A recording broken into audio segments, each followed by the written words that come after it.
Pura kambahku wae kadaya jagat ya dewa Bathara Wangsisaning Bathara jagat yen mengkono bener atuhe bocah mban durenge gaton kebunan Duratmaka ya iki Duratmaka wae lah dalah bagusmu bagus kok dibul kethok tumindakmu kuwi dadi Duratmaka dadi maling kowe ngaku ayo jenengmu sapa sira tangguh marang aku aranku Bambang Prabu Kusuma balik sira sapa aku putrane Sandra Prabu Gembong Tantosi aranku Radyani Lotaksaka apa bener kowe nyida calon daraku ya kuwi Bathari Sri Pandhen Kapono Tarapa tak jaluk sesuk ora tak longake sapelet aran kok ora pecah dadal takon dosa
Mandraguna Bambang Prabu Kusuma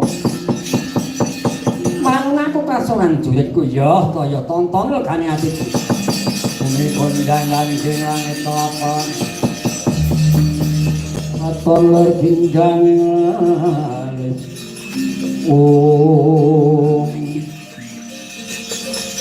katane kok kaya mangkono Radyani Lotaksaka wis Sedhateng sarupa Joko nyuwun dhateng sinugraning Bathara miwah sesambat dhateng sedaya para leluhur. Ciptaning Sang Bagus Sita wujuding Radyani Lotaksaka jleg dadi naga sadilur kumbang iki.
Buta Pandha tata kadiwisaya Indriya sasara maruta aduh Kanjeng Rama ngaturaken ketiwasan Kanjeng Rama ngaturaken ketiwasan piye wangunipun kula mangsa yudha kayan Bambang Probo Kusuma mboten ngawani jebul nggadahi kelangenan wujudipun peksi agengipun sak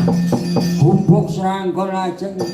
mangsa yudha kayan kula ngantos pedhot pedhit kula kados ngaten Rama ya ben ini anak sing ora manut karo wong tuwa ya kaya ngono kedadeane aku derek sing kaya ngapa wong tuwa ki enenge kowe iki mergo wong tuamu wong tuwa ki Gusti Allah katon tak kandhani kula menungso kaya bocah-bocah nek wani karo wong tuwa ki mesti bakal rekoso uripe wong tuwa aja dijeni dipeteni wong tuwa ki nek nyuwara mandi nek ngesotke karo anak ki iso iya dilaeni kowe maes tak pengen aja dhawuh karo Bathari Srine kowe nekat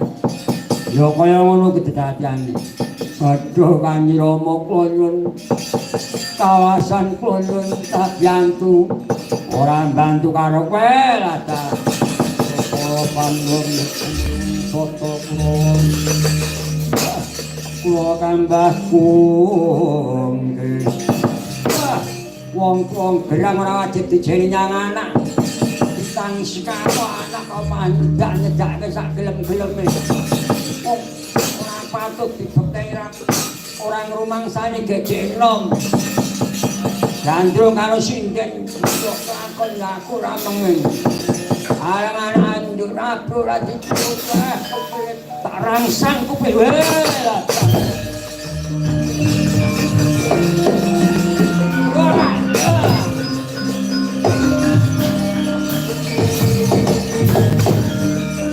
kowe tak tok-tokake nggon nyakoki saya medhun saya munggah tinracak muwing tenggak nyakot kuping wong tuamu nganti godres geteh cetha yen wis wani karo wong tua ngejeni karo wong tua babas wah kelangan ndok siji ora dak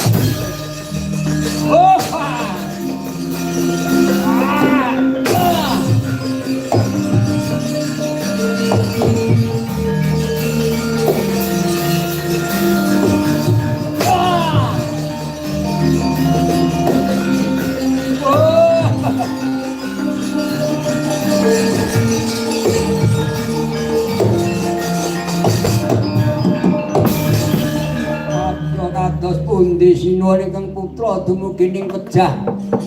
Ya ben anak sing wani karo wong tuwa ku ya kaya ngono iku undu-undu. Aduh kados pundi sinuwun. Sak galak-galak ing sardula, sak galak-galak ing macam niku mboten kuwawi mbadhok ayan gogoripun kaya anakipun piyambak. Ae paduka mentala wis ra edhep saiki ruk dinen. Akal semusul nggawe anakku adem nilawati.